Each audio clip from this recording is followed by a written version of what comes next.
So now if we're going to continue, we're going to read chapter 3. So let's start at the beginning of chapter 3 so that we can understand what is going on over here. So after these events, sovereign Ahasuerus promoted Haman, son of Hammedatha the Haggite, and exalted him and seated him higher than all the princes with him. And all the sovereign servants who were in the sovereign's gate bowed and did obeisance to Haman, for so the sovereign had commanded concerning him. So what happened is the sovereign promoted Haman. And now all of a sudden you need to see this Haman as he's being exalted once again. Here comes a man that is exalting himself, and as he exalts himself, what is he trying? What is he wanting? Worship. The children of the enemy. Now you must understand, if there's one thing that you will see, if people are still following a satanic agenda, they want worship for themselves.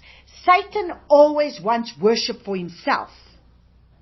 It's not about the worship that we give to the Father. It's about you being exalted. It's about you being elated. It becomes about you. You want the worship. And this is exactly what we see here. We see Haman now, he becomes sovereign, and he's commanded that everyone, so the sovereign had commanded concerning him, but Mordecai would not bow and do obeisance. So you see, Mordecai, where do we see this play out? We see this play out in the book of Daniel. So if we go look at the book of Daniel, and we're going to go look at Daniel 6, verses 3 to 14. Okay. All right, let's just go look then we continue reading the story. Otherwise, I have to read the story and then... No, it's fine. Let's just go look at Daniel chapter 6, because I've already told you to go there. So let's just go to Daniel. Daniel chapter 6.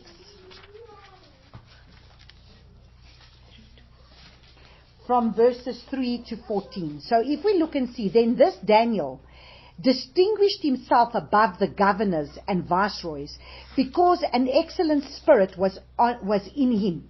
Now I need you to understand about this Daniel, and I need you to understand the spirit that's going to be upon Mordecai and the spirit that is upon Esther.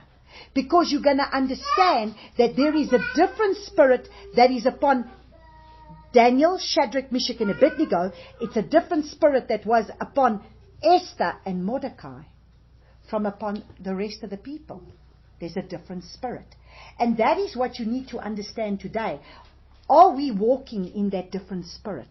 Are we walking that Father will give us favor and exalt us in those areas where we need to be exalted as His children? Because we need to understand there's a difference between those children of the world and the children of the Father. So Daniel was distinguished himself above the governors and viceroys because an excellent spirit was in him, and the sovereign planned to appoint him over all the reign.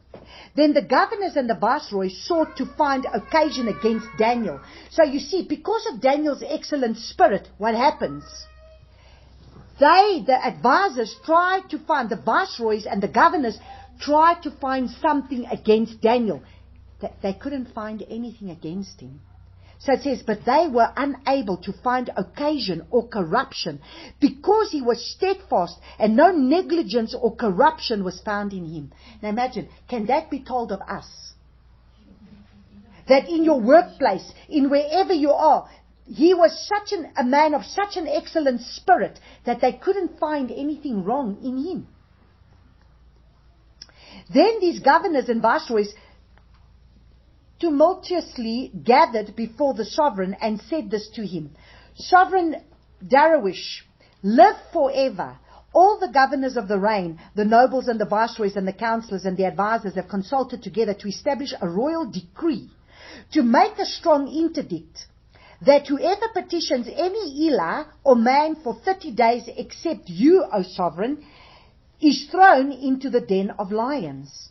Now, O sovereign, establish the interdict and sign the writing so that it is not to be changed according to the law of the Medes and the Persians, which does not pass away. So you see, this is the same thing as what's happening now in Persia. This already happened before, and now this is the same thing that's happening, where all of a sudden now there's going to be a decree. So they had these advisors and everything that would pass decrees. So this decree has now been passed to say that whoever needs to be able to, every single time that they need to do opposite, they're not allowed to serve any other Yah except the Yah of Davish. What? Dawish. And Darius. And now, here comes Daniel. Now you see, look. So, and verse 10, and Daniel, when he knew that the writing was signed, went home. And in his upper room, with his windows open towards Jerusalem, he knelt down on his knees 3 times a day and prayed and gave thanks before his Elah, as he had done before. Then these men tumultuously gathered and found Daniel praying and entreating before his Elah. So what do? They go to the sovereign, and then they approached the sovereign and spoke concerning the sovereign's interdict. Have you not signed an interdict that every man who petitions any Elah or man within 30 days except you, O sovereign, is thrown into the den of lions? The sovereign answered and said, the word is certain, according to the law of the Medes and the Persians, which does not pass away. So you see, we already saw this happening in the time of King Darius. We saw him. And then we saw it happening with who? King Nebuchadnezzar. So if we go to Daniel. Okay, we looked at, this is, where's the one? Yeah, chapter 3. If we look at chapter 3 with Nebuchadnezzar, what happens with Nebuchadnezzar? He exalts, he puts a statue, raises up a statue, and says everybody's to worship the statue, which is his statue. Whoever doesn't worship his statue will then be put to death. So we see these decrees that go out. So in the whole of, we're not going to read through everything, but in Daniel chapter 3, it talks about Shadrach, Meshach, and Abednego, where they were not willing to bow down to the statue of King Nebuchadnezzar. They were not willing to bow down. So we see the repeat of that. So now, if we go back to Esther now,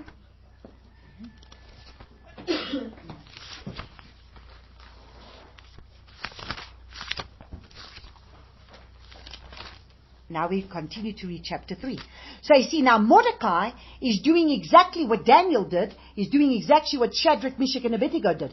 They would not bow down because they knew that worship is only given to one person and one person alone, and that's to Abba Yahuwah. No one else is going to get worship, and therefore he would not go and bow down before him.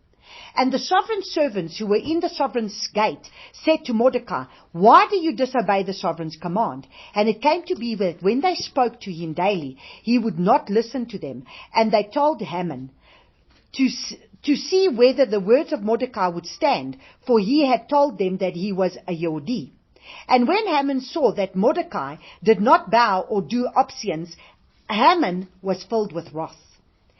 But it was despicable in his eyes to lay hands on Mordecai alone, for they had informed him of the people of Mordecai.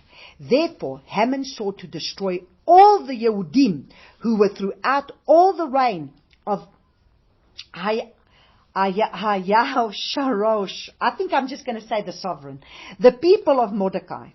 In the first new moon, which is the new moon of Nisan, in the 12th year, okay, so now listen carefully. In the first new moon, which is in the 12th month of the new moon of Nisan, in the 12th year of the sovereign, someone cast pur, that is the lot, before Haman, from day from day to day and from new moon to new moon, until it fell on the 12th month, which is the new moon of Adar. And Haman then told the sovereign, there is a certain people scattered and dispersed among the people in all the provinces of the reign, whose laws are different from all the people, and they do not do the sovereign's laws. Therefore, it is not in the sovereign's interest to let them remain. So you see exactly what happened where those advisors came before the king then. Now again, this is the same thing that's happening with Haman. So do you see how history repeats itself? There we read last week, we learned everything about the Maccabees and how Mattathias decided he is not going to bow. He's not going to bow. He's not going to bow to the orders. He's not going to be able to do the things that the king is wanting him to do. And he stands. And when he sees fellow Jews doing it, he kills them for doing it. And yeah, we see the same thing happening again. Yeah, again a decree is going to go forth. Haman then told sovereign, if it pleases the sovereign, let a decree be written to destroy them. Now, do you see what your wicked planning in your mind when you are... Okay, I'm going to say this softly today because Father is going to help me to be calm. Okay. When we plan, now this is how it starts. You start to be upset with someone or jealous of someone or angry with someone who maybe did something against you. Okay? What do you then start to do? You plan things in your mind. And every time in your mind, the devil plays in your mind, look and see. So you see, first he saw, he didn't bow down to him. Now the advisors come to him and say to him, the servants come and said, this man doesn't want to bow before you. And now, because he doesn't want to bow before him, what does he want to do? Now he's not only going to kill one person, he's going to annihilate all the Yehudim, all the Jews. He wants to destroy them all. So do you see how one wicked thought, think about it, from the sin that came down from just when you take Cain and Abel, what was the sin that came upon the whole of mankind just because of Cain's sin of killing his brother? Just the sin that came when Eve ate from the tree of the knowledge of good and evil. What came upon the whole of mankind? So do you see, if you do not have a humble heart, and if you want to exalt yourself, and if you want to be seen, eventually you will start to become evil in your heart, and you will come up against a person that the Father is maybe wanting to use, or the Father is working with, or the Father's still busy with, but in our own destructive ways, because we all have a flesh nature. And understand something. I want you to hear this today, because this is the words that I have been speaking to people for years. Hurting people hurt people. So that's why in Ephesians 6 it says, our fight is not against flesh and blood. It's against the principalities and powers and rulers of darkness that come against us, because hurting people hurt people. That person that is hurting is going to hurt you. Why are they going to hurt you? Because they themselves have hurt. And that hurt brings demonic spirits. And those demonic spirits are the things that start to work in their mind. If they've got rejection, if they've got fear, if they've got hurt, if they've got whatever it is, and they're going to hurt you. And it's not because they want to. It's because there's demonic things, there's strongholds within them. Let's not say it's demonic, it's more strongholds. Because of pain. When there's pain, things come in. So this man has a big issue. He's got an issue with pride. He wants to be exalted. He wants to be seen as better than everybody else. And now when someone doesn't want to bow down to that, what starts happening? Now he starts to scheme to see how is he going to be able to destroy. Because he now realizes he can't do it to one person, so he's actually going to bring down everybody. So it's not just one. Now imagine what schemes For you to be able to bring your plan, you're not only going to take down one person, you're going to take down how many people with you? So do you see, if you can come against one person, that one person that you're going to come up against is part of other people. And those other people will be affected by that. Because everybody has a place. But we all need a heal. Nobody's arrived. And if you think that you're better than another person, then you better look at yourself. Because when you point the finger at one person, you got 3 pointing back at you. And there's areas in you that still need to heal. And that's the only thing that we can do. Put ourselves in that other person's shoes. And that's what I always say. For me, I always say, you know what? I try and do that and say, okay, Father, let me put myself in that person's shoes. They obviously got pain. They're going through things. I know they got issues in their lives. There's rejection. There's this, there's that. And I understand. I've been through that myself. And then we pray for the person. Not break down the person. But what's the first thing that we do? We break down a person as opposed to pray for a person. Because that's the natural character of a person. Yeah, we sing it through Haman. That's why I said to you, thank you. That's why I said to you, with Haman, we need to understand that with this book of Esther, in this book of Esther, I want to play you out to show you characteristics that are there. It's okay, I got water here. Moenie worry, ons sal meer kry. With this book of Esther, what the Father has been opening up to me to say, my name is not senior, but I want you to understand your tests that you're going to go through. Because in this book there's different tests, there's different characteristics, there's different levels of things here that you need to look to. So I don't want you to read this book, and that's what he was saying to me. Don't read this book and just focus on one little area here. You need to read this book and focus on all the different areas, because I am revealing myself through this book. And I'm going to show you in this book. Thank you. I'm going to show you that in this book, I'm going to reveal to you that, I am showing you that we have got characteristics. Whether we look at a Vashti, whether we look at we're going to, because we see the bad and we see the good. We see the bad and we see the good. So we saw Vashti, then we saw Esther. We're going to see Haman, and then we're going to see Mordecai. So the Father's trying to show us the whole time through this book of Esther the characteristics of good and evil. Because we have choices to make. We are either going to allow our evil nature to control us, or we're either going to allow our nature of the Father with the Ruach of Yahuwah to operate through us. So we're either going to give the flesh nature, which is run by Hasatan. Remember in the Garden of Eden when he told the woman that when he cursed the serpent, what did he say to the serpent when he cursed him? He said, you will eat the dust of the earth. So the serpent was to crawl on its belly and eat the dust of the earth. So what did that mean? What does it mean you will eat the dust of the earth? What are we made out of? We are made out of dust, which means the serpent, the enemy, eats our flesh nature, because our flesh nature is what was created out of the dust of the earth. So every single time we operate in our flesh nature, what are we doing? We are allowing Hasatan to operate through us in our flesh nature. But if we operate in our spirit nature, which is where Yeshua rules, because there's two people that are either going to rule. Look, we know that right now Hasatan is ruling the earth. But who do we give the right to rule our temple? Do we give him the right, or do we give Yeshua the right? Because Yeshua is the one who's come to be seated on this temple, in this temple. He's supposed to take the throne of my temple. So I'm either giving my throne of this, my temple of my body, to Hasatan, or I'm either giving it to Yeshua. It's your choice.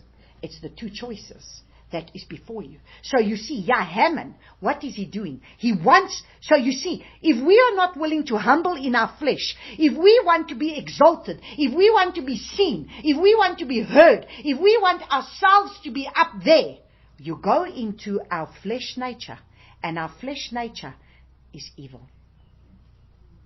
And when someone hurts you, pride, you know that pride. You want your say, you want to take your stand, you want to have your way.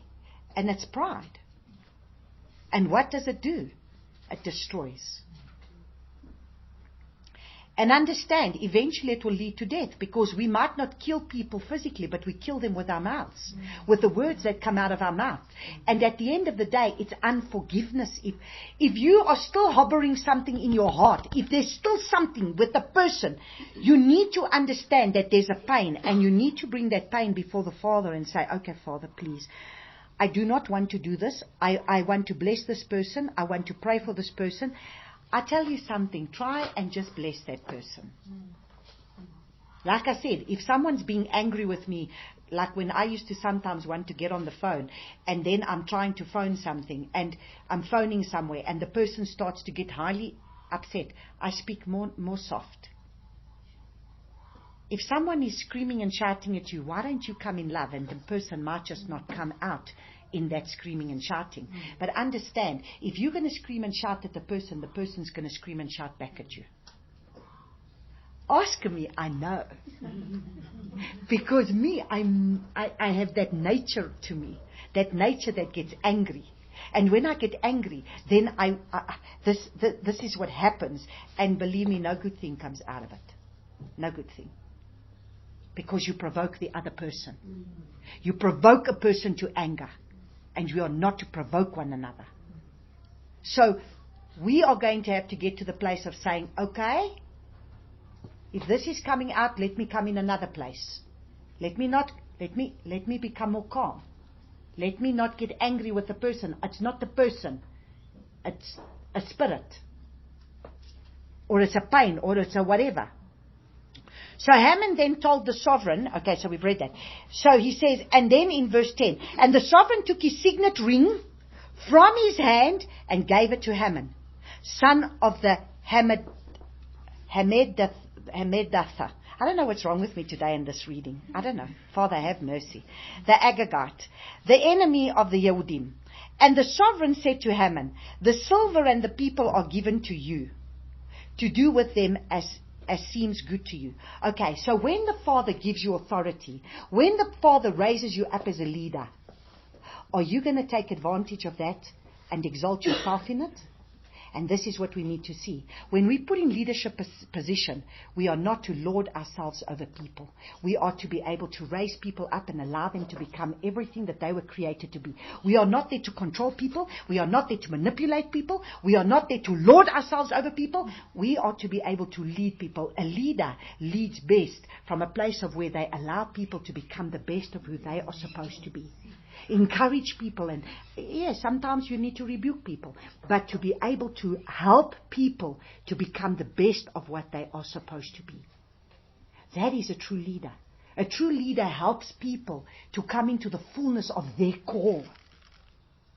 That's why each one of us needs to come into our call. Because when you are fullness in your call, you don't have jealousies, you don't have competition, you don't need to compete with people. You just walk in your call, and then you are able to help everybody to be able to come into their call too. Because you're not in competition. We were never supposed to be in competition with each other. There's only one king. That's Messiah Yeshua. We are all servants in this kingdom. And we all have the same purpose, to make sure that the kingdom come for the king to come back. Let his kingdom come. Let his will be done. And that is why we're supposed to be helping each other with that. But instead, our evil nature, remember, Hasatan is the one who's against that. Hasatan is the one who's against everything that's able to bring his kingdom to come, to be able to bring you to be in unity with one another, walking in unity with one another. It's Hasatan that is against everything of that. But you see, how can two people walk together lest they agree? If they don't agree, they're not going to be able to walk with one another anymore. Because the spirit that's in the one is not the same spirit that's in the other one. Do you understand what I'm saying? And that's why we will see this play out. And the sovereign scribes were called on the 13th day of the first new moon. In a decree was written according to all of Haman's commanded to the viceroys, in the sovereigns and to the governors, who were over each province, and on the officials of all the people, to every province according to its writings, and to every people in their language. It was written in the name of the sovereign and sealed with the sovereign signet ring. And the letters were sent by the runners into all of the sovereign's provinces to cut off, to kill, to destroy all the Yehudim. Understand the decree that has been made here. So let's look and see what is the decree that's going out right now. We are going to put a decree. We have sat around a table. We have counseled. Do you understand Psalm 2? The kings of the world have sat down to inquire, to inspire, to bring destruction upon the nation, upon the people of the world, upon other Yahuwah's people. They have sat around the table. They have gone and they have, with each other, gone and counseled to bring destruction. The kings of the world, remember, the powers that be right now know exactly what they're doing on the earth. And every single country's president, if they have bowed to fame or fortune or money, is being sucked in to that system. So at the end of the day, if you look and see what's going on, they're all reading from the same script. They read a script. Did you see? Our own president reads a script. He's reading the script that's been given to him of what he needs to say. Because at some stage, he bowed his knee to be able to say, okay, they said, if you bow your knee, we are going to give you this. You are going to rule. You are going to do this. And this is the power. You see, people seek for two things. They seek for fortune and they seek for power. They want fame, fortune, and power. It's three things. Fame, fortune, power. It's the money. It's the power. I mean, even Hasatan. Do you remember what he said to Yeshua in the three tests? Those are the three tests. Spectacular, to be spectacular. Throw yourself off here and then let the angels catch you. You can be spectacular. Then it was the power. I will give you all these kingdoms if you bow down to me. And what was the other one? Turn this rocks into bread. So the test of self-sufficiency, which has to do with the finances. It's the three tests that every single believer is going to have to go through. The test of you having to be tested in your finances. You will be tested if you want to be spectacular. You will be tested if you want to have the power. And this is where so many people have fallen. Because they fall prey to one of those three tests. So at the end of the day, we need to understand that, we see this thing playing out where because of a man wanting power, because of a man wanting to be spectacular, this is what is happening. All the people are going to be put to death. And this is exactly what is going now. With these decrees that have gone forth, with these vaccines, you must understand they've played it out. They know exactly what they're doing. They're saying, okay, don't worry. Now we bring in the vaccine. They're going to be able to contest against the vaccine. Don't worry. We're going to bring more lockdowns on them. Then when the lockdowns come a bit more, some of them are already going to start losing jobs and everything. They'll start taking the vaccine. Right. When there's still more of them that do not want to take the vaccine, don't worry, what are we going to do? We're going to start pressing a reset button. We're going to make it a little bit more difficult for them. There's not going to be food on the shelves. There's not going to be anything for them to be able to buy. They won't be able to buy. They won't be able to sell. They won't be able to do anything. We're going to make it more difficult so that they can take the vaccine. Because the vaccine has everything to do with them being able to control us already. That's all part of the control. It's all part of them controlling us. And so now again, we are seeing the play of what we see happening here. A decree has gone forth. And according to this decree, it's an evil decree that even the king himself, shame, the poor king doesn't even know what's going on. The same as in Daniel. He didn't know what was going on. He didn't know what was going on. King Darius didn't know what was going on. He liked Daniel. He was a king that liked Daniel. That's why it was so difficult for him when he had to throw Daniel in the lion's den. He even prayed for him. He says, I pray your Ilah will come and save you.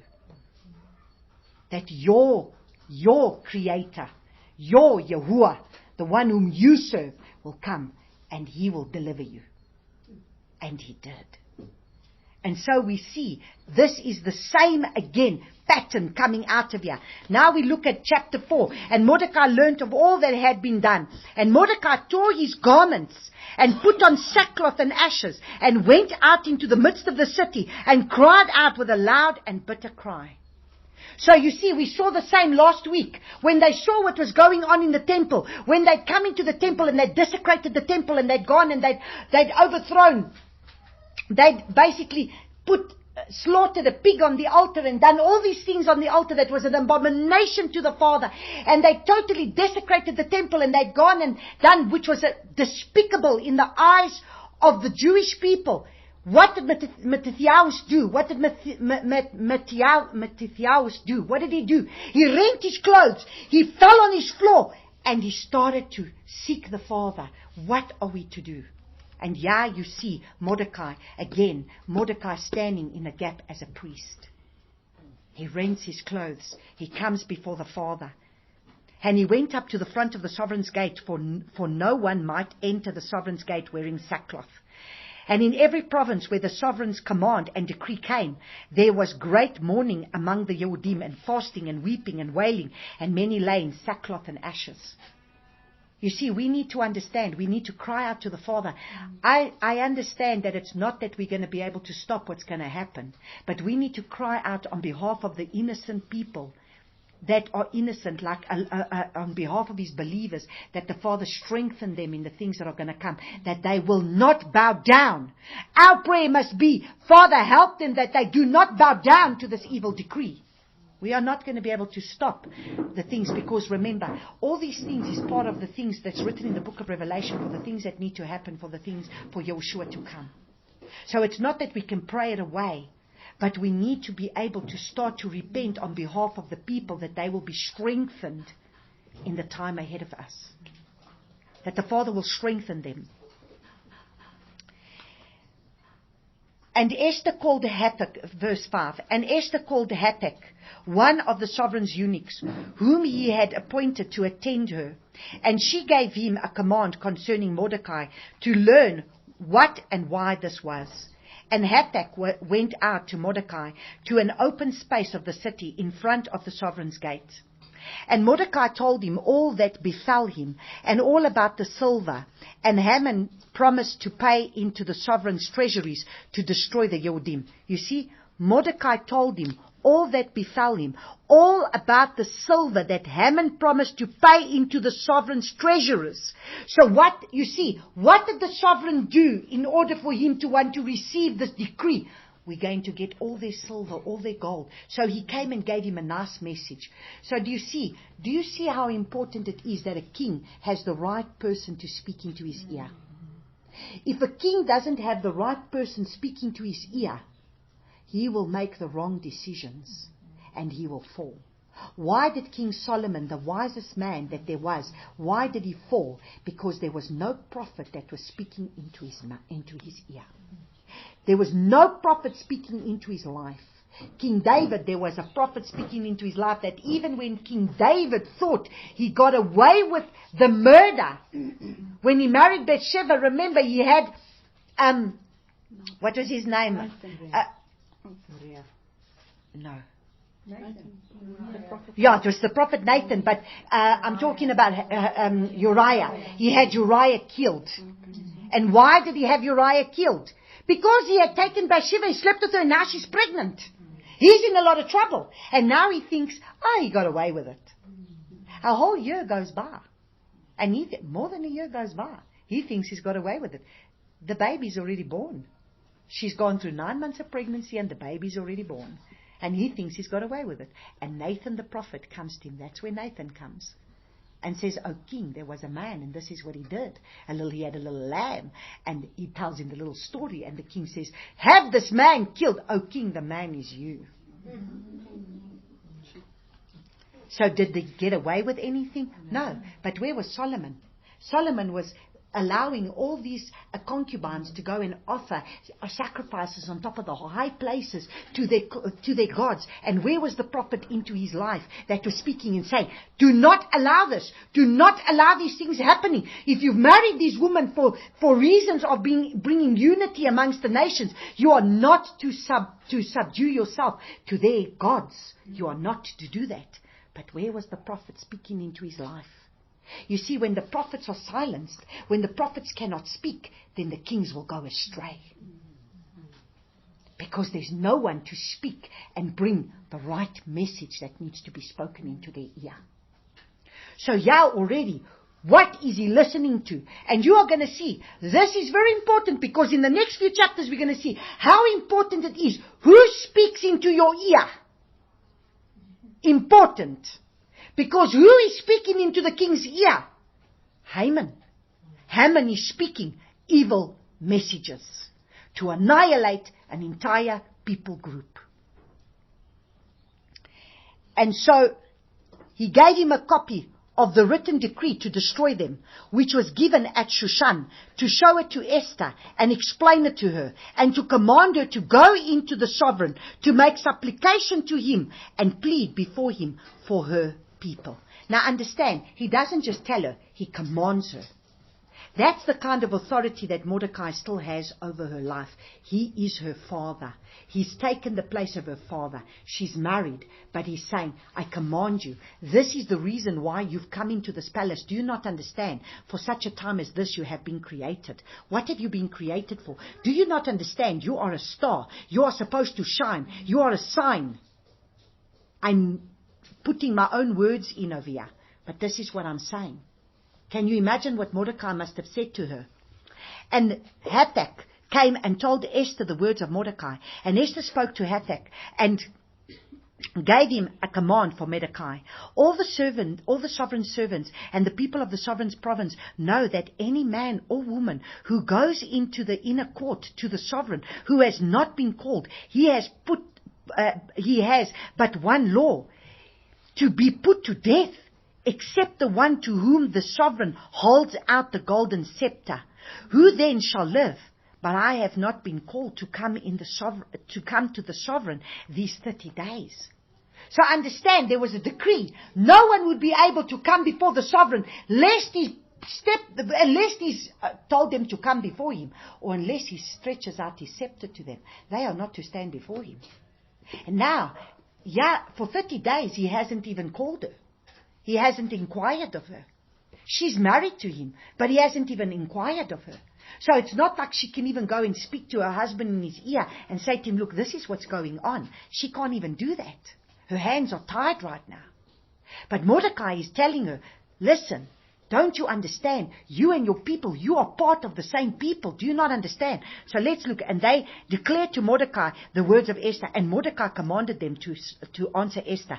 Do not think within yourself to escape the sovereign's palace any more than the other Yehudim. So you see, sometimes we sit and we say, oh, but it's not for me. Let's look at King Hezekiah. What did King Hezekiah say when the prophet Isaiah came to him and said to him, you know what, because of what you've done, and you've opened up the palace, and you've gone and shown everybody your treasury. You opened up the palace to show the king of Babylon your treasury. Because of this, you will be going into Babylon, and the people will go into Babylon for 70 years. He spoke. And what does the king say? Is it for me? No. For your ancestors. Okay, no problem. He doesn't repent. He doesn't turn from his wicked ways. He doesn't do anything. Now, Mordecai is saying, don't think that you are going to be spared of this. Because if they have to find out that you are a Yehudim, because the decree is there, when the king has decreed a thing, doesn't matter who you are, the decree needs to go forth. The same as Daniel. Do you remember? The king couldn't change the decree on behalf of Daniel, because when the decree's been made and the seal has been put there, the decree is made and it needs to happen. That not even she was going to be able to be spared. So Esther had a choice. Either I try and hide my identity of who I am and see that maybe I can get away with it and nobody's going to find out who I am.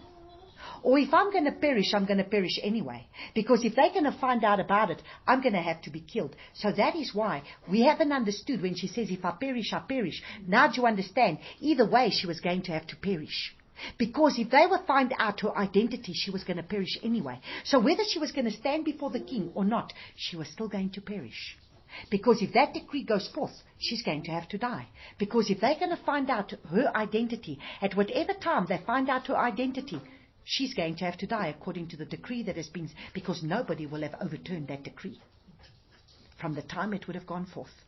So he's saying, for if you keep entirely silent, do not think within yourself to escape the sovereign's palace any more than any other Yehudim. For if you keep entirely silent at this time, relief and deliverance shall arise from the Yehudim from another place, while you and your father's house perish. And you know, and who knows whether you have come to the reign for such a time as this. That is the most famous scripture that we always hear. For such a time as this we have been created. Do you understand what faces you right now? Do you understand that if we are going to be silent, if we are not going to be able to get our lives in order, if we are not going to be able to beseech the Father in the hour that we are in now, to say to Him, Father, please reveal within me what is there that's still standing before you. Father, whatever is there, please will you come and remove it from me, because I do not want.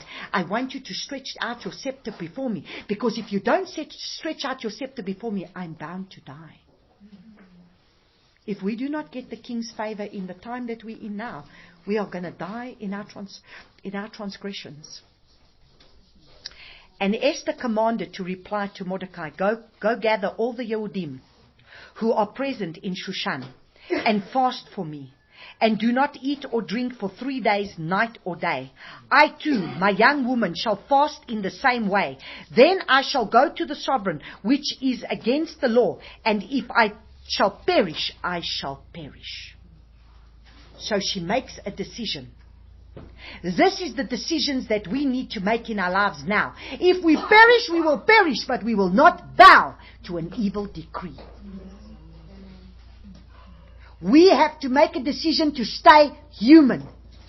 And if it means that we're going to go to the guillotine, we will go to a guillotine. If it means that we're going to be put to death, we will put to death.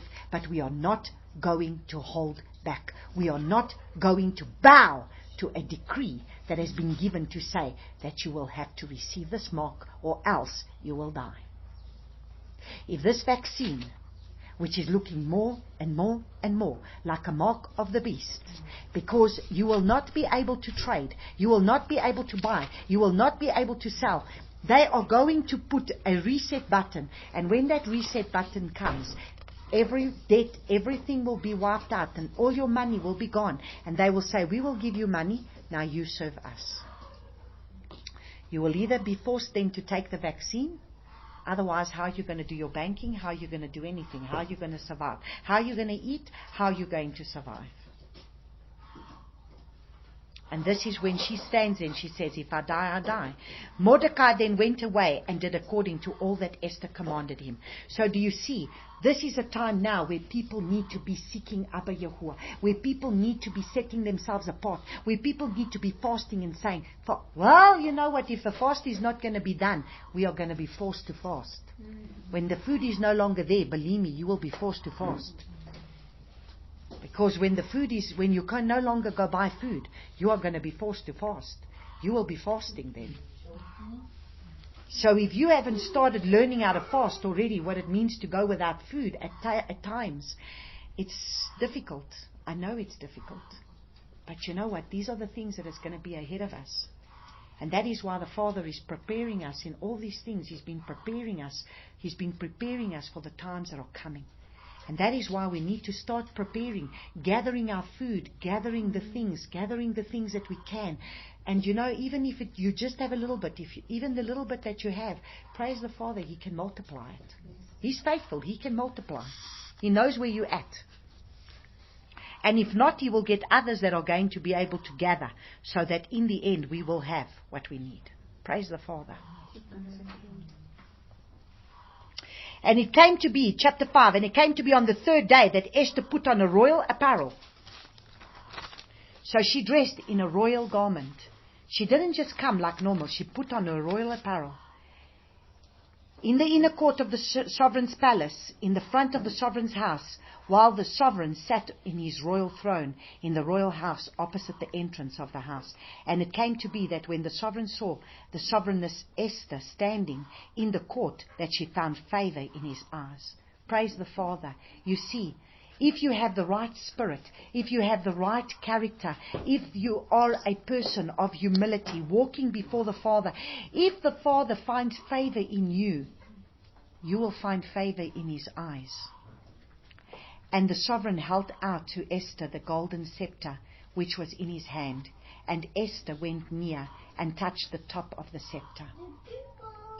So do you see, are we in an hour now where we desperately need the Father to stretch out his scepter for us to be able to find favor in the eyes of the Father?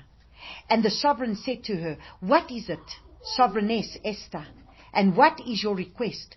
Up to half my reign, and it is given to you. And Esther answered, if it pleases the sovereign, let the sovereign and Haman come today to feast, which I have prepared for him. So look and see. Now, remember what I said to you. A person who fears Yahuwah, Father gives wisdom. The fear of Yahuwah is the beginning of wisdom. What did Esther fear? Did Esther fear for her life, or did Esther fear the Father? She said, if I perish, I perish. And she feared the Father above fearing for her own life. She says, if I have to die. What does it say in Revelation chapter 12? When he turns around and he says, there will be those that they will overcome by the power of the blood and the power of my testimony. They did not love their lives unto death. Which means, if you are going to have to die because you're going to stand for what you stand for, c'est la vie, so be it. Amen to that. Amen to that. So be it. Because that's the way it's going to be. But Father gave her wisdom. And that is why in the hour that we're in, Father needs those. You see, this is just what I'm getting now. When they came there, when they came and they stood before him, when my vision, in the vision that the Father gave me, a crown was being put on their heads. The crown is so that you can also have the mind of Yeshua. The crown, the mind of Yeshua. It's not just the crown for the persecution, but the mind of Yeshua. Because if you look at last week's Torah portion reading, I didn't even go deep into that. But the Father will help, at the appointed time. I will speak about it because there's everything that needs to be spoken about mixed seed. When the Father opened up to me about the butler, the baker and the butler. The butler brought the wine. What did the baker bring? The baker brought the basket with the fruit in it, mixed fruit. Now understand, the baker brought the butler brought the wine. The wine is the new wine of the new wine that is going to come. When you are willing to be pressed, when you're willing to go through the press of the wine press to get out the choicest juice, what does the grape have to go through itself in order for the wine to be able to go forth? It needs to be pressed. It needs to go through the wine press to come out of the choicest grape juice that needs to be produced from that. And that is when Yeshua says that the Father, I am the vine, you are the branches.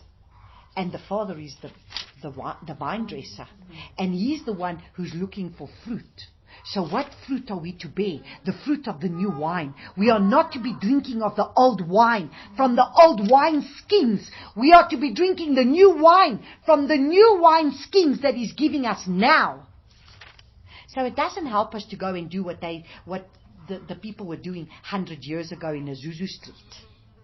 Because we don't need the revival of 100 years ago. We need to hear the word for the hour now that's going to help us in what we need to do now, in the wisdom that's given from heaven now. That's what we need. And so at the end of the day, the baker brought what? The baker brought the basket. And what's the basket filled of? It's filled with different fruit. So you see, it's not a tree only that's bearing fruit. It's trying to get fruit from everything. It's running around. It's filled with mixed seed. And the Father doesn't want mixed seed. And where was that basket? That basket was on its head. So you see, when you are not only drinking from that which He's giving you, and you want to run around and get a little bit here and a little bit there, and you're running around and you're feeding from all these places, you get all this mixed seed. And when mixed seed comes, what comes with mixed seed? Confusion. You get a lot of confusion. But when you start to stay on a path, and the Father starts to take you on a pattern, and the Father can bring you people into your life that are speaking the same message that's coming, that's going to help you to stay on the same path. But if you start listening to messages, because when you start listening to the same message, you discern the right from the wrong. You discern the new wine from the wrong one. You discern the new wine from the old wine. And what happens is, if you are going to be a person that is in mixed seed, if your mind, it says, be transformed by the renewing of your mind, because your mind is where the problem is.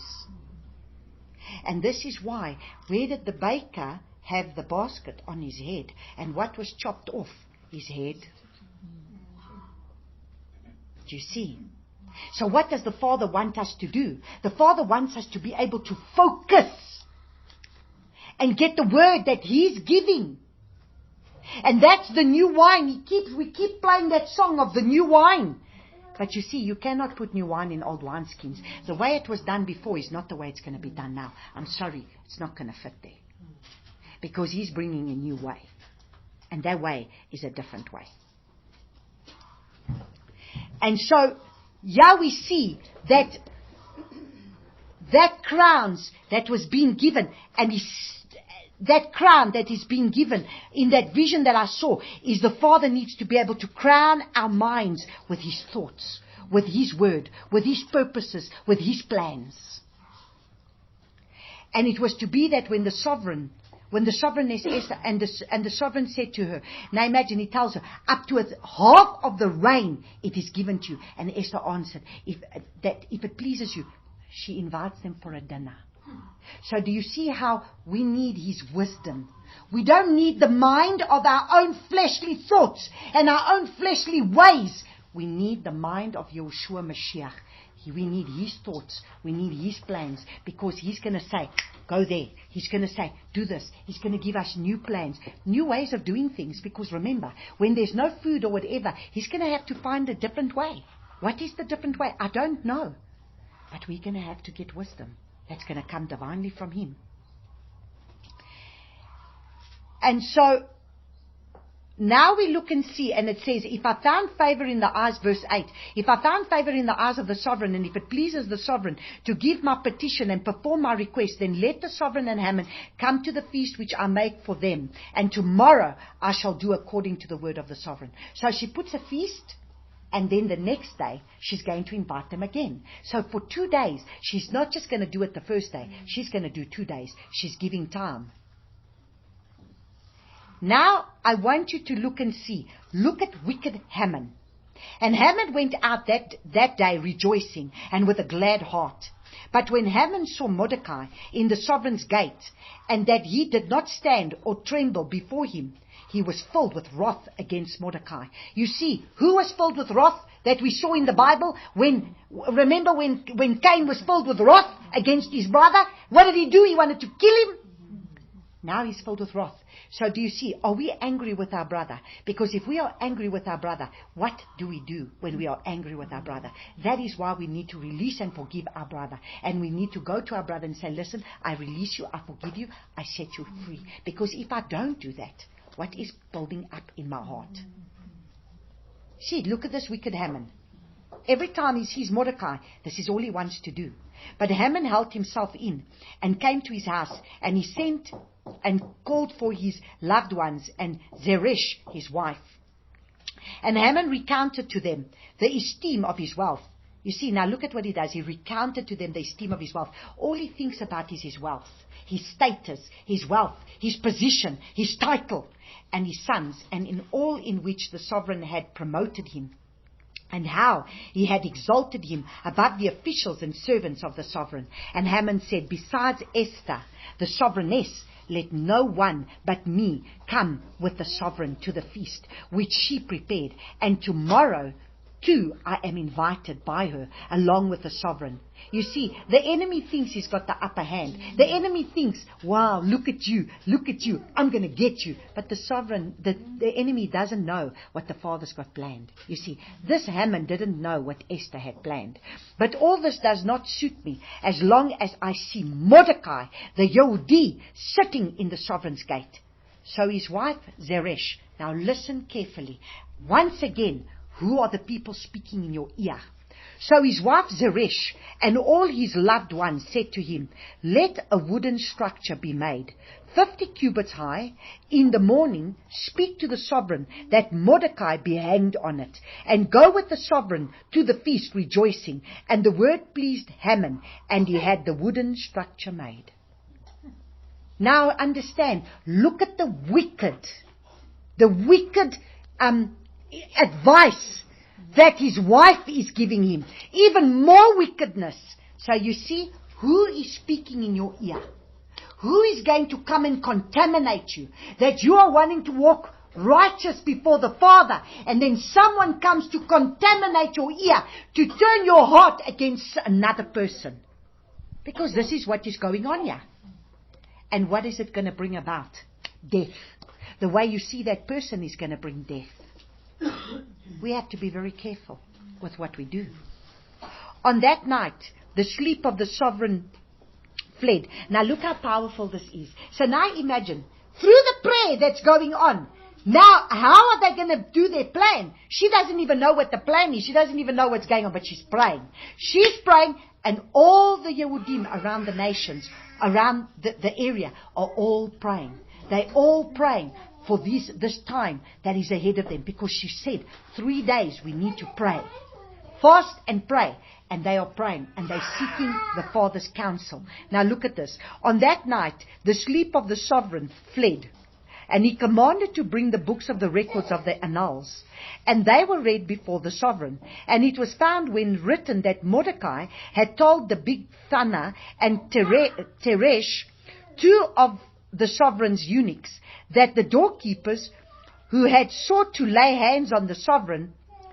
Then the sovereign said, what has been done in value or in the greatness to Mordecai for this? And the sovereign servants who attended him said, naught has been done for them. Now isn't this amazing? Yeah, the king goes, he cannot sleep.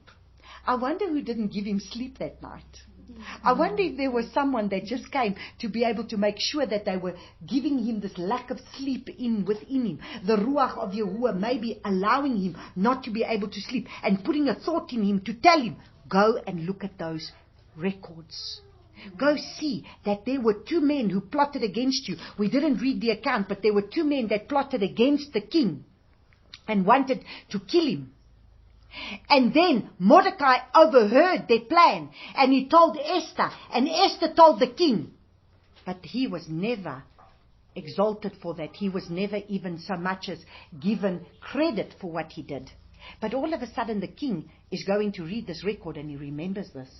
And he says, was anything done for this? Now, at this time, look at what he does. He goes and he calls the men and he tells them, is there anybody here who I can talk to that is in charge of the courts? And look at verse 5. And the sovereign servant said to him, look, Haman is standing in the court. And the sovereign said, let him come in. And when Haman came in, the sovereign asked him, what is it to be done for the man whom the sovereign delights in value? Now Haman thought it in his heart, whom would the sovereign delight to value more than me? Look at the pride. And Haman answered, the sovereign, for the man whom the sovereign delights to value, let a royal robe be brought, which the sovereign has worn, and the horse on which the sovereign has hidden, one with a royal crest placed on its head. See, the crown and a robe. So remember, the vision showed a crown, and it showed a garment. We were receiving new white garments. And let this robe and horse be given into the hand of one of the sovereign's most noble princes.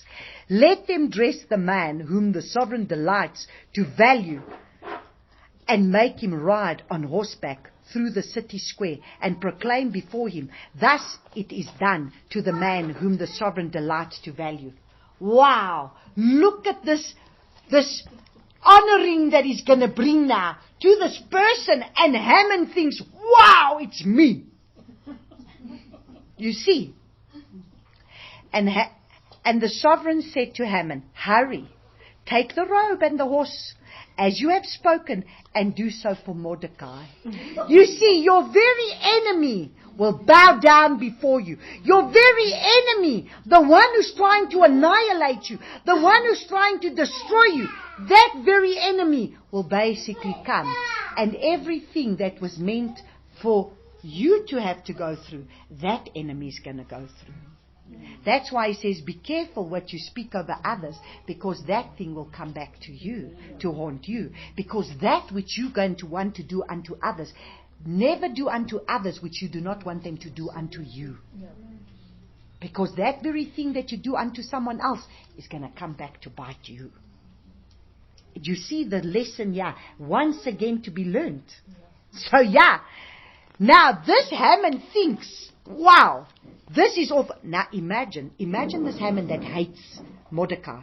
And Haman took the robe and the horse and robed Mordecai and led him on horseback through the city square and proclaimed before him, thus it is done to the man the sovereign delights to value. Now look at the difference. Where was Mordecai?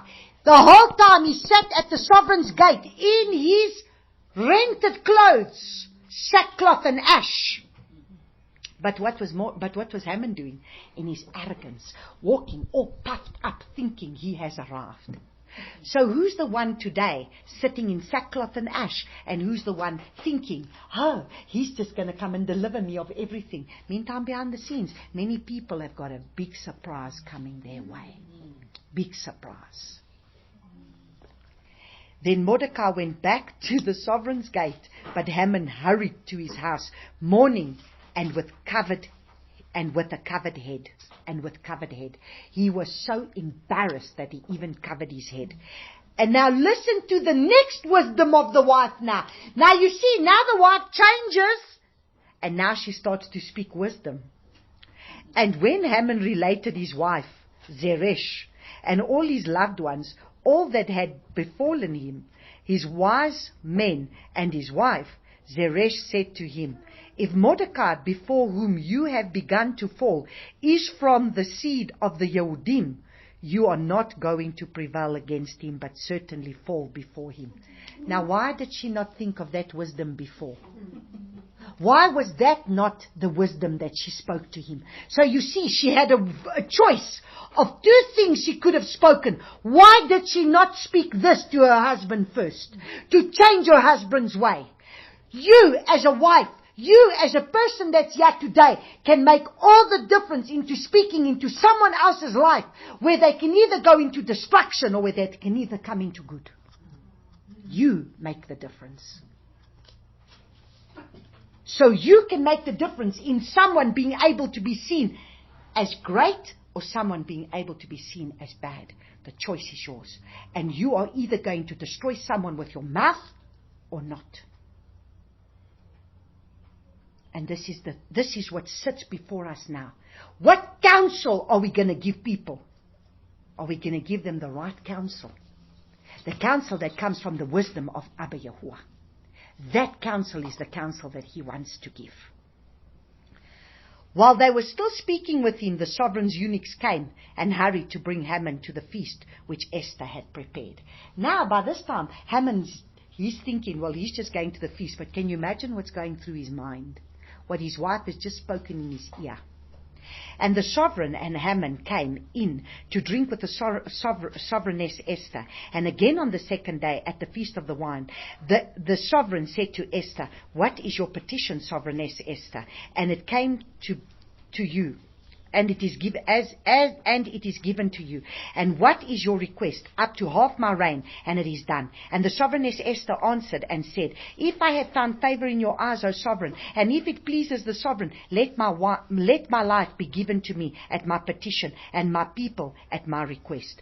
For we have been sold, my people and I, to be cut off, to be killed, to be destroyed. And if we have been sold as male and female slaves, I would have kept silent, although the adversary could not make up for the sovereign's loss. So now she says, you see, even I was going to be put to death. And then you, O sovereign, would have had a loss. Then the sovereign asked sovereigness Esther, who is he? Where is he? whose heart is set to do so? And Esther said, the adversary enemy is this evil Haman. Then Haman was afraid before the sovereign and the sovereigness. And the sovereign, arising in his wrath from the feast of wine, went into the palace garden, and Haman remained before the sovereigness Esther, pleading for his life, for he saw that evil had been decided against him by the sovereign. Now we go down to verse 9. And Harbonah, one of the eunuchs, said to the sovereign, also see the wooden structure, 50 cubits high, which Haman made for Mordecai, who spoke good on behalf of the sovereign, in standing at the house of Haman. And the sovereign said, impale him on it. And they hung Haman on the wooden structure that he had prepared for Mordecai, and the sovereign wrath abated. So do you see? The very thing that the enemy tries to bring upon you is the very thing that is going to see. The curse that you put on someone else will become the curse that will come back to you. So do you understand what are the lessons that the Father's trying to show us through a book that doesn't even mention his name once? Not even once. Yes, Mordecai, all he's ever done was good. All he's ever tried to do is walk righteous before the Father. All he's ever been is set apart and righteous before the Father. But this wicked Haman, what is he doing? Bringing destruction. Are we one who's bringing destruction amongst our people? Or are we one who's bringing good amongst our people? That is the question today. Who do we lend our ears to, and what do people say? We have to be so careful. Because I tell you something, this is an hour now where we need to purify our vessels. We need to purify our vessels now. And this is the thing that is sitting here before us now, where we need to understand how are we going to behave. The next few months is critical, leading up to an evil decree that has been made against us. And this thing is going to come out, this vaccine. And then the great reset is coming out. And what are we going to do? Do we have time to play games? Do we have time to entertain nonsense? Now's the time that we need to come right. And then on the day the sovereign Ahasuerus gave to the sovereigness Esther the house of Haman and the adversary of the Yehudim. Imagine, now Esther gets given the very house that was given to Haman. How is that? And Mordecai came before the sovereign for Esther and explained that what he was to her. And the sovereign took off his signet ring, which he had taken from Haman, and gave it to Mordecai. And Esther appointed Mordecai over the house of Haman.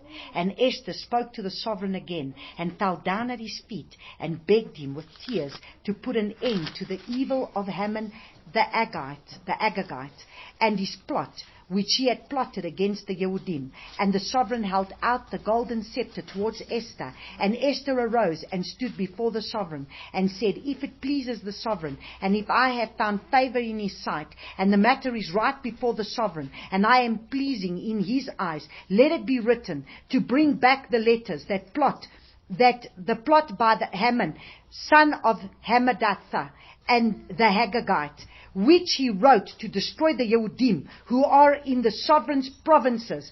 For how could I bear to see the evil coming to my people? Or how could I bear to see the destruction of my relatives? So, verse 8 says, and now you write on behalf of the Yehudim. This is the sovereign now. Now you write on behalf of the Yehudim, as it pleases you in the sovereign's name, and seal it with the sovereign's signet ring. So he's telling, He says, look at verse 7. So the sovereign said to the sovereigness Esther, and Mordecai the Yehudi, look, I have given Esther the house of Haman, and they have hanged him on the wooden structure because he laid his hand on the Yehudim. Now you write on behalf of the Yehudim, as it pleases you in the sovereign's name, and seal it with the sovereign's signet ring for a letter which is written in the sovereign's name and sealed with the sovereign's signet ring. No one turns back. So the sovereign scribe were called at that time in the third new moon. This is the new moon of Sivan. So we're going to have the first new moon, which is going to be Nisan, and then the third new moon is going to be in Sivan. So we need to look and see what is going to happen. So the Feast of Esther takes place in the 12th month, which is going to be more or less February. That is when the decree is going to come out. Then we're going to have Pesach. That's going to be upon us, which is going to come in the first new moon, which is going to be in the first month, which is going to be in the month of March. And then we're going to have the month of Sivan, which is going to be 3 months later. So it's March, April, May. So by May, we should see things that should be happening. So we just need to keep aware of these timelines that are given to us. So we must understand that by February there is an evil decree that is going to come out. And Father has given me instruction to say Pesach is an important time. So what is the decree that's going to come out by February? Could it be that we're going into full lockdown again? I don't know. Something's coming. And so it says, so the sovereign scribes were called at that time in the third new moon, in the new moon of Sivan, on the 23rd day, and it was written according to all that Mordecai commanded to the Yehudim, to the viceroys, and to the governors, and the princes of the provinces, from India to Cush, 127 provinces, to every province in its own writing, to every people in their own language, and to the Yehudim in their own writing and in their own language. And he wrote in the name of the sovereign Ahasuerus, and sealed it with the sovereign's signet ring, and sent letters by runners on horseback, riders on royal horses, bred from speedy mares. So now look and see. Where do we see this happening? Who else did we see got given a signet ring instead of him being put in a pit? Put in a pit, was supposed to be put to death, then was put in Potiphar's house, was put in jail, comes out of jail, and what happens to him? Becomes second in charge of the land. Raised to authority, second in charge of the land.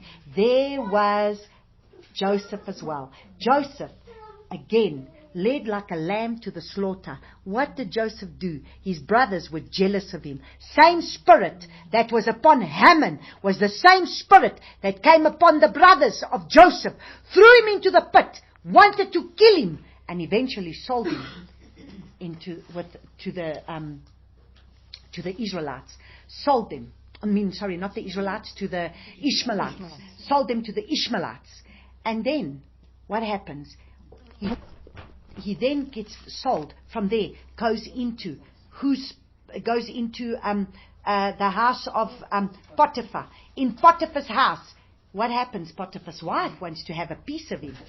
Because, you see, this Jezebel spirit will not stop. A Jezebel spirit is to be able to bring down the servants of Yahuwah. And it tries to come and destroy Joseph. But instead, Joseph doesn't bow down, because he's going to be faithful to the Father. He's going to be faithful to his word. The same as Mordecai could have maybe done something. But what did Mordecai do? Mordecai sat in sackcloth and ash constantly in front of the palace gates and sits there crying out to the Father. It doesn't say that he's crying out to the Father, but you can see he was a righteous man. He was a man who knew the ways of Abba Yahuwah. And so we see the story. Now he gets given the signet ring. He's second in charge from under the king. Who gets given the signet ring? The one second in charge. Same as Joseph. Joseph interprets the dreams. Still sits in jail for another 2 years. And next week we see how Joseph is going to come out of there, straight into the palace, straight into the advisor, straight into second in charge under the Pharaoh, gets given the signet ring, and there you go. So you see, doesn't matter what the enemy has planned for us. Doesn't matter what the enemy wants us to go through. It doesn't matter, because where is our focus supposed to be? We are going to sit in a banquet to reign and rule with a king. Do not worry about what this earthly world has got to give you. Do not worry about what the enemy wants you to have, that this world is got to offer you, because this world is going to give you nothing. The wealth and everything that Haman went and acquired, of what use was it to him when he went and hung on the very gallows that he wanted to hang Mordecai on? So let the enemy plot his plan. Let the enemy do his thing. Do not worry. If we perish, we perish. If we need to die, we will die. It doesn't matter. Because this is not our world. This is not our place. This is not where we're destined to. This world is not where we're destined for. We are destined for the kingdom to come. We are destined to reign and rule with a king. Who are you destined to rule with? You are destined to rule with a king. You are destined for royalty. So whatever it is that this world wants to offer you, it's nothing in comparison to what Abba Yahuwah has in store for the one who's going to be faithful, for the one who's not going to bow his knee, for the one who's not going to bow his knee to the enemy's plans and the enemy's ways. Father has a far greater reward to give to that one. What would you want? Do you want what this earth has got to give you? Or do you want what the Father's got to give you? Do no longer bow your knee to the enemy's ways within your life. We have to start fighting this fight that's within us. When we want to give in to our flesh nature, we have to start to resist this. We have to start, submit to Yahuwah. Humble yourself under the mighty hand of Yahuwah. Resist the enemy and he will flee from you. And that's what he's requiring us to do in this day. We are to submit to Abba Yahuwah, resist the enemy, and he's going to flee from us. Now look, in verse 17, and in every province and in every city where the sovereign command and decree came, the Yehudim had joy and gladness, a feast and a good day. And many of the people of the land were becoming Yehudim, for the fear of the Yehudim had fallen upon them. Now, is that what's happening in our lives? Do the people around us, can they see the fear of Yahuwah upon us? That they want what we carry, that they want what we have, because they see who he is. Is that not what happened with Shadrach, Meshach, and Abednego? When they were put in the fire, all of a sudden King Nebuchadnezzar himself says there's only one Ilah, and that is the Yahuwah of Shadrach, Meshach, and Abednego. And he started to exalt Abba Yahuwah. What if King Darius? What happened with him? Same thing. After Daniel came out of that lion's den, he says, there is only one great I am, and that is the one, the Yahuwah, that is of Daniel. He didn't even harm him. Now do you see, are we going to raise up to be those people that need to see the living El through us? And through our lives to see, we have seen Abba is with you. We have seen that Abba Yahuwah is with you. So then the story goes on that basically in chapter 9, eventually the Yehudim go and they're able to fight, because understand, they actually get authority from the king to say, all those nations that are coming up against you, you have the authority to go up against them and destroy them. And the Father gives them favor and they start to win. And more, the fear of Yahuwah is now coming upon the people that are coming up against the Yehudim, that they leave them alone. Just like it was with when the Father gave favor in this very time of when we saw everything of happens in the Maccabees, in the book of Maccabees. That is exactly what happened. Father gave them favor with a small little army. He gave them favor, and battle after battle they won. But you see, we win the battle and then we go bow down again to the enemy.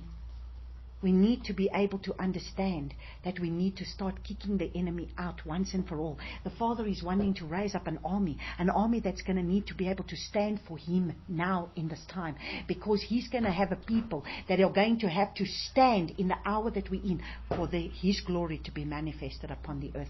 People are going to have to see Him. There's a great revival that's going to come, but not the revival that the people are saying. It's not this revival that these prophets are speaking. Please, revival has never come from anything good. Revival comes from destruction. When destruction starts to hit, you are going to see how many people, oh my goodness, I want to get excited when I just start to think of how many people are going to start to cry out to heaven on their knees. They're going to rent their clothes and they're going to start crying out to heaven because they know they're going to have to die. And you know what? At that moment, Father's going to bring how many into the kingdom? How many? How many in the kingdom is going to come? No amount of preaching, no amount of evangelists is going to be able to bring the amount of souls that is going to come into the kingdom just through what is going to happen. He's faithful. He knows what He's doing. Don't look at what the enemy is doing. Rejoice. Just like they were rejoicing. Because rejoice knowing what the Father's about to bring. In all the time, the amount of souls that is going to come in through this, you've got to know. So that which the enemy meant for bad, the Father's going to turn it around and He's going to bring it for good. And there's going to be so many, because how many people that are not even believers are hearing about the vaccine? How many believers, they don't even believe in Yeshua. They don't even follow Him. But they hear that the vaccine is wrong. How many are going to stand? And when they stand, they're going to have visions of Yeshua. I believe that there's going to be ways that He's going to reveal Himself to these people, and He's going to save them on their death door. If it means that they're going to go to those gallows, if it means they're going to go to those guillotines, but let me tell you something, they will remain to be able to say, I will not give in to being able to become unhuman. I will not become like a robot controlled. I'm not. And so this is exactly what we see unfolding over here. And so now look in verse 4. For Mordecai was great in the palace of the sovereign, and his report spread into all the provinces. For this man Mordecai became greater and greater. So you see, there will be those that when you start to raise up, you don't need to raise yourself up. Did Mordecai raise himself up? Did Mordecai try to be seen? Did Mordecai himself go to the king and say, oh, you know, it was me that actually went and told the people? No, it wasn't. Mordecai was not the one. He went to Esther. And he said to Esther, Esther, I overheard this. Tell the king. And it was written that it was Mordecai. But Mordecai didn't go and try and exalt himself. Mordecai didn't go and try and raise himself up to become a something. He was a nobody. He was a righteous man. And through his righteousness, Father exalted him. And that is what we want to be able to be today.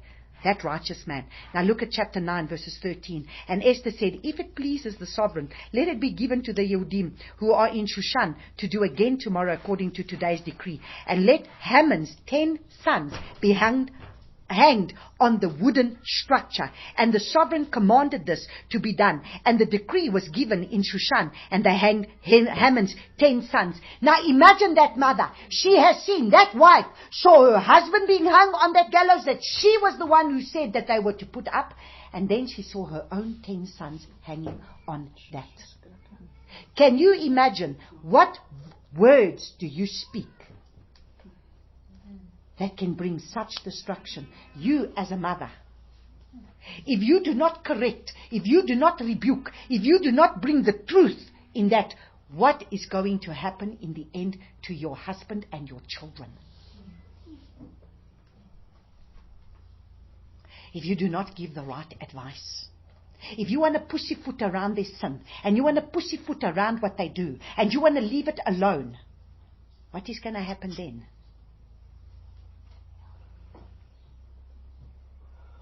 Because of one woman's wicked words, 10 of her sons, all 10 of them, hung on the same thing that she decided to put. Can you imagine how wicked? So this is basically the story that we see, and then basically as it ends, where it basically ends, in chapter 10, where it says, and Mordecai and the Yehudi was second. In verse 3 it says, and Mordecai the Yehudi was second to the sovereign, and great among the Yehudim, and pleasing to his many brothers, seeking the good of his people, and speaking peace to all his seed. Now, is that our characteristic? Are we those that will be pleasing to many, that we will be seeking good? We seek the good of his people. Are we seeking the good of his people and speaking peace to all his seed? So that's what the Father requires of us, to be a righteous man, to be a righteous woman, like an Esther, like a Mordecai. Mordecai rose up and look and see what he was doing. He spoke, he sought the good. Do we seek good of others, or do we seek evil? What do we seek? Because we need to check our hearts. And let me tell you something. Even for myself, please do not think I preach to you. First I preach to myself. Because I have to imagine the responsibility on me, who's got to bring this word, that I have to stand before the Father and say, "Oh, Father, please check my heart and see what is there." That is why I myself will go and I myself will lay before the Father, constantly repenting. Before you can see the sin on others, you need to see the sin on yourself. Because the only way that you can identify sin on others is when you identify it on yourself. So praise Abba Yahuwah. This is the story of Esther, and how the Father has broken up this story for us in so different ways, in being able to look at different things for us to understand what is the season and the time that we're living in. And these seasons and the times are ahead of us. They are before us. And we need to understand that history will repeat itself. There's evil decrees that have been put out. There's evil things that are being spoken right now to annihilate us, to take us out. And we are to understand that the Father is still in control. He has a whole book that his name doesn't get mentioned once. But can you see he was in control? And that is what he's trying to show us. And what is he trying to show us? Even when you don't see me, my child, even if you think I don't hear your prayer, I am working behind the scenes where you cannot see. I am working behind the scenes where you cannot see. So praise the Father. Let us close up in prayer. Abba Yahuwah, I just want to thank you for such a powerful message of this book of Esther, Father, and this time that we find ourselves in, and this time that we know is ahead of us, and the plans that we know that the enemy has for all mankind. This is not just about us, Father. This is the plan of where the enemy just wants to wipe out mankind, because he just hates us all. This has been his plan from the beginning, was just to wipe us out. Just like those that have wanted to wipe out your chosen people. Every time it's to wipe out the Yehudim.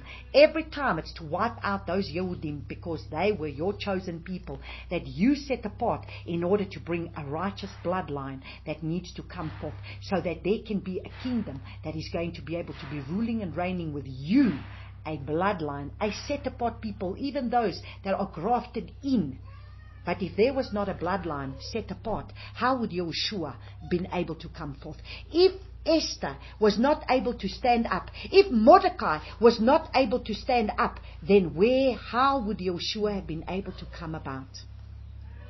There needed to be an Esther. There needed to be a Mordecai. Esther did not understand what her purpose was for going into the palace. We do not understand the purposes and the plans that you have ahead of us, that you have already planned ahead of us. We do not understand. Some of us have got prophetic words, and those prophetic words have nowhere near even gone into fulfillment, because we do not understand your purpose and your plan. We do not understand the bigger picture. We are seeing pieces of the puzzle being put together, but until the puzzle is complete, you cannot see the full picture. And all I think is when we make a tapestry, when a tapestry is being made, it's made from the ugly part. And only when it's turned around, then we see the beautiful picture on the other side of that tapestry. Wow! On the other side, it's just a bunch of wool that looks like it's nothing being put together. But when the picture's on the other side, the picture is complete. Oh, and Father, I praise and I thank you, because you are sitting on your throne and you see the complete picture that we cannot see. And I thank you that right now you've got pawns in your hand. There's a little Mordecai there, and there's a little Esther here, and there's a little Jesse there, and then there is a Haman on this side, because even Haman, still, even the enemy, you created the enemy. So still, you are in control. You are sovereign. You are sovereign above everything. And you will even use the enemy for that which you have to do. So we need to understand, you are sovereign in all things. And even that which right now, to us, looks like it is just, how is this all going to play out?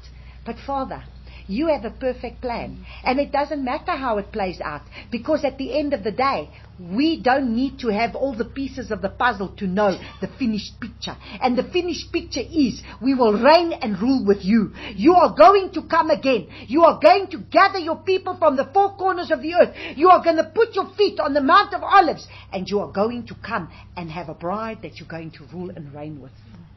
And that should be our goal. That should be the finished goal that we should look forward to. And everything in between is where we need to humble ourselves, where we need to come before you, where we need to be able to seek your face, where we need to continue to allow you to change our wicked ways, that we become everything that you have created us to be. And we say, Father, have your way. Just like Isaiah said, here I am, send me, Father. Just like in this day, you showed me the vision of those that need to receive crowns, of those that are receiving garments. There was Mordecai. At the appointed time, you raised him up. You put him on a horse, and you paraded him through the streets. You put a robe on him. He had a crest on his head. And you gave him favor. And those that stood before you in this day, in this vision that you showed me, they were receiving a coal of fire upon their lips, because their mouths are going to be cleansed now. And I thank you for that coal of fire that's going to cleanse our mouths now. And that we will speak your words, Abba Father, that will come forth from our mouths with authority and power. And Father, I ask you, please help us in those areas where we are still weak.